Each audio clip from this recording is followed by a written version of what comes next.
পৃথিবীর মধ্যে 6টি শ্রেষ্ঠ দোয়া, এই দোয়াগুলোর আমল যদি কোনো বান্দা বান্দি করতে পারে তাহলে পৃথিবীতে যতগুলো দোয়া আছে তার ভিতরে এই দোয়াগুলোই সর্বশ্রেষ্ঠ দোয়া বলেছেন নবী করিম সাল্লাল্লাহু আলাইহি ওয়াসাল্লাম।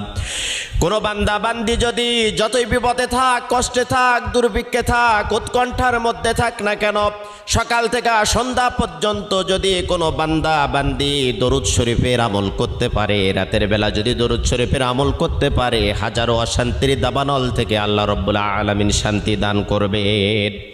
1 নম্বরে দরুদ শরীফের আমল করবেন। 2 নম্বরে ইস্তেগফার।